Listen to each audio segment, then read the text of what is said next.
2002 के गुजरात दंगों ने भारत की सियासी तस्वीर को बदलकर रख दिया। नरेंद्र मोदी इस घटना के बाद हिंदुत्व का चेहरा बनते चले गए और सांप्रदायिक राजनीति एक टूल की तरह स्थापित हो गई। गुजरात दंगों के बारे में कई लोगों का कहना है कि वो तो बस एक प्रतिक्रिया थी, यानी कि रिएक्शन। आम फहम तौर पर लोग ये कह देते हैं कि मुसलमानों ने साबरमती एक्सप्रेस में आग लगाई, जिसमें कार सेवक मारे गए और इस कारण गुजरात में दंगे हुए। एक फिल्म आई है द साबरमती रिपोर्ट, उसके एक्टर भी ऐसा कहते हुए पाए गए हैं। कॉज एंड इफेक्ट की बात पर गौर करना जरूरी है। कॉज साबरमती एक्सप्रेस में लगी आग थी और इफेक्ट था गुजरात दंगा। लेकिन साबरमती एक्सप्रेस में आग लगाई किसने?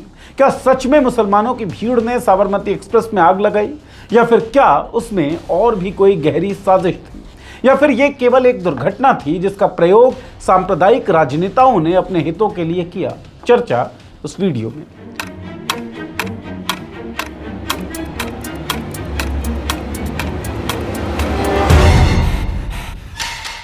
नमस्कार, मैं हूं नीरज झा और आप देख रहे हैं मॉलिटिक्स। दिन था 27 फरवरी 2002, समय 7:45 के आसपास, जगह Godhra station. Sabarmati express platform पर रुकती है। यात्रियों में अयोध्या से लौट रहे कार सेवक मौजूद थे। गोधरा प्लेटफॉर्म पर उनके और कुछ मुस्लिम चाय विक्रेताओं के बीच झगड़ा हो गया। जैसे ही ट्रेन आगे बढ़ी, किसी ने आपातकालीन ब्रेक कार्ड खींच लिया। आउटर सिग्नल पर ट्रेन रुकी और इसके बाद जो हुआ वो भयावह था। गाड़ी की कोच संख्या S6 में आग लग गई। 59 लोगों की मौत हुई। जो 59 यात्री मारे गए, उनके बारे में दावा किया गया कि वे मुख्य रूप से कार सेवक थे, लेकिन बाद की रिपोर्ट में इस बात की पुष्टि नहीं हुई। इस घटना के बाद पूरे गुजरात में दंगे शुरू हो गए।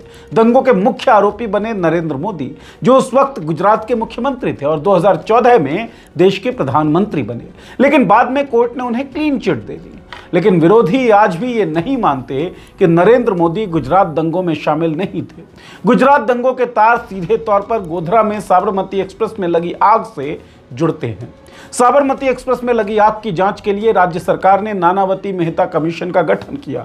फॉरेंसिक साइंस लेबोरेटरी ने स्वतंत्र रूप से जांच की और रेल मंत्री बनने के बाद लालू यादव ने बनर्जी कमीशन का गठन किया। कंसर्न सिटीजन ट्रिब्यूनल ने भी इस कांड की जांच की। एक एक करके इन तीनों जांचों के बारे में हम बात करेंगे और उनकी फाइंडिंग्स क्या थी उसकी चर्चा इस वीडियो में करेंगे। सबसे पहली बात नानावती मेहता कमीशन की। गोधरा अग्निकांड की जांच करने के लिए नरेंद्र मोदी के नेतृत्व वाली तत्कालीन गुजरात सरकार ने 6 मार्च 2002 में एक आयोग का गठन किया। इस आयोग को 3 महीनों में रिपोर्ट सौंपनी थी। शुरुआत में इस आयोग में केवल एक सदस्य थे, justice KG Shah. Justice KG Shah की नरेंद्र मोदी के साथ अच्छी मित्रता मानी जाती थी, क्लोज अलायंस था, इसलिए आयोग का विरोध भी हुआ। इसके बाद मई 2002 में गुजरात सरकार के रिक्वेस्ट पर सुप्रीम कोर्ट ने जस्टिस नानावती को आयोग में शामिल करने की अनुशंसा की और उन्हें अध्यक्ष बनाया गया।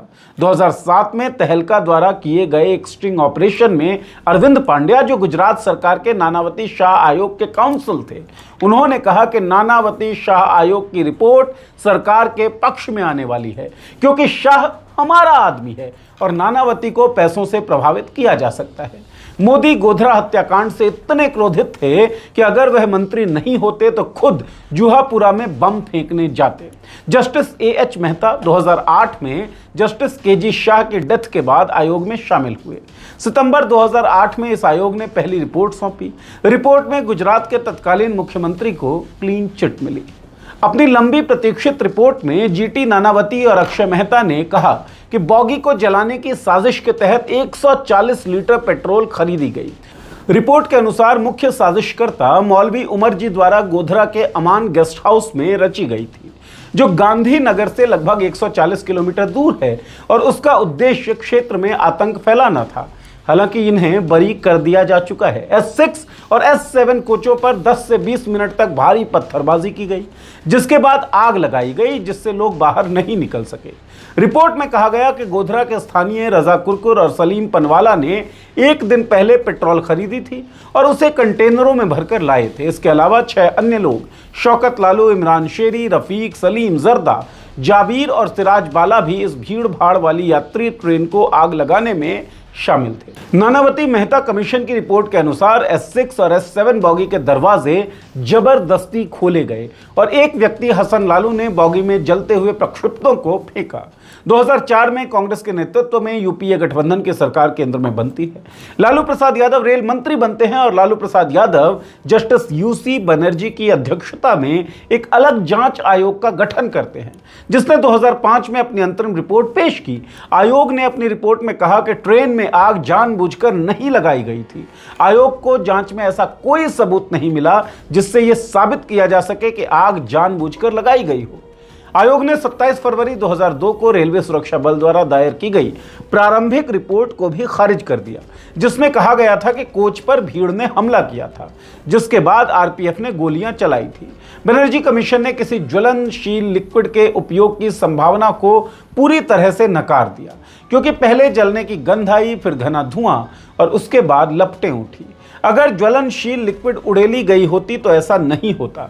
बनर्जी कमीशन ने फॉरेंसिक लेबोरेटरी के एक्सपेरिमेंट का जिक्र करते हुए कहा कि ट्रेन की बॉगी में बाहर से आग लगाया गया हो, ये असंभव है। बनर्जी रिपोर्ट के अनुसार ट्रेन में आग लगाना कोई साजिश नहीं थी, बल्कि एक दुर्घटना थी। हालांकि वो आग लगाने के कारणों पर कुछ स्पष्ट रिपोर्ट नहीं दे पाए। बीजेपी ने बनर्जी आयोग की रिपोर्ट का विरोध किया। बीजेपी का कहना था कि आयोग गैर कानूनी तरीके से बनाया गया है, क्योंकि रेलवे के पास कोई अधिकार नहीं है कि वो आपराधिक मामले में आयोग गठित करे। सुप्रीम कोर्ट ने आयोग को असंवैधानिक और अमान्य करार देते हुए खारिज कर दिया। अरुण जेटली ने कहा कि अगर आग किसी दुर्घटना के कारण लगी थी तो बॉगी में मौजूद कार सेवक भागे क्यों नहीं? क्या उन्होंने सामूहिक रूप से सती होने का निर्णय लिया था? सुप्रीम कोर्ट ने बनर्जी रिपोर्ट को असंवैधानिक और अवैध करार दे दिया था, यह हम पहले ही बता चुके हैं। फॉरेंसिक साइंस लेबोरेटरी, जिसके एक्सपेरिमेंट का जिक्र बनर्जी कमीशन ने भी किया था, उसकी जांच के हिसाब से आग बाहर से नहीं लगाई गई थी, बल्कि बॉगी के अंदर ही ये आग लगी थी। साइंटिफिक ऑफिसर की मौजूदगी में साबरमती एक्सप्रेस में लगी आग के सीन को रिक्रिएट करने की कोशिश की गई। खिड़की का निचला हिस्सा जमीन से 7 फीट ऊपर था। वहीं पास में एक ढेर था। उस ढेर पर खड़े होकर खिड़की के द्वारा बाल्टी से पानी उड़ेलने की कोशिश की गई। 15% पानी बॉगी के अंदर गया, जबकि 85% पानी बाहर। इसका मतलब यह था कि अगर बाहर से किसी ने बॉगी के अंदर कोई ज्वलनशील लिक्विड फेंका होगा तो उसका एक बड़ा हिस्सा पटरियों और ट्रेन के बाहरी हिस्से पर गिरता, जिसके कारण वहां भी आग लगती और वो हिस्से क्षतिग्रस्त होते, लेकिन ऐसा था नहीं। इसी जांच के अनुसार आग लगने के समय ट्रेन के 3 दरवाजे खुले हुए थे, जो नानावती कमीशन की जो रिपोर्ट है उसे कॉन्ट्राडिक्ट करती है। इस जांच में हालांकि यह भी कहा गया कि बड़े पैमाने पर बॉगी के ऊपर पत्थरबाजी की गई। न्यायमूर्ति वी.आर. कृष्ण अय्यर, न्यायमूर्ति पी.वी. सावंत और न्यायमूर्ति हुस्बेट सुरेश की अध्यक्षता वाले कंसर्न्ड सिटीजन ट्रिब्यूनल ने गुजरात नरसंहार की विस्तृत जांच की और 21-22 नवंबर 2002 को अपनी रिपोर्ट जारी की। रिपोर्ट में गुजरात के तत्कालीन मोदी सरकार और केंद्र की वाजपेयी सरकार की भूमिका पर संदेह जताया गया। तत्कालीन रेल मंत्री नीतीश कुमार की भूमिका पर भी गंभीर सवाल उठाए गए। रिपोर्ट के अनुसार अमूमन हर दुर्घटना के बाद दुर्घटना स्थल पर जाने वाले रेल मंत्री नीतीश कुमार गोधरा क्यों नहीं गए और जांच के लिए किसी कमेटी का गठन इमीडिएट रूप से क्यों नहीं किया। रिपोर्ट में कहा गया कि रेल डिब्बे में लगी आग के बारे में सवाल अभी भी बने हुए हैं, जैसे चेन किसने खींची, आग कैसे लगी। आयोग ने सवाल उठाते हुए कहा कि मारे गए सभी लोग कार सेवक थे या नहीं, इस पर कुछ कहा नहीं जा सकता, क्योंकि समय रहते इसकी कोई लिस्ट जारी नहीं की गई थी। स्पष्ट तौर पर गुजरात की तत्कालीन मोदी सरकार द्वारा गठित कमीशन के अलावा Banerjee commission, forensic science laboratory की जांच, कंसर्न्ड सिटीजन ट्रिब्यूनल की रिपोर्ट, सब ने गोधरा में हुए साबरमती ट्रेन अग्निकांड को दुर्घटना माना।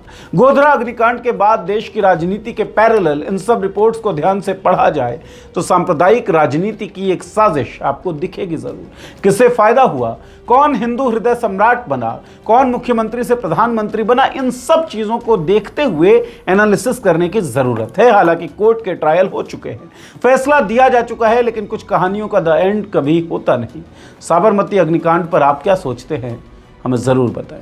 अगर ये वीडियो पसंद आया हो तो वीडियो को शेयर करें, इस चैनल को सब्सक्राइब कर लें ताकि इस तरह की वीडियो आपको मिलती रहे। और अगर आप सब्सक्राइब कर चुके हैं तो बेल आइकन को क्लिक कर दें ताकि हमारे वीडियोस के नोटिफिकेशंस आप तक पहुंचे। शुक्रिया।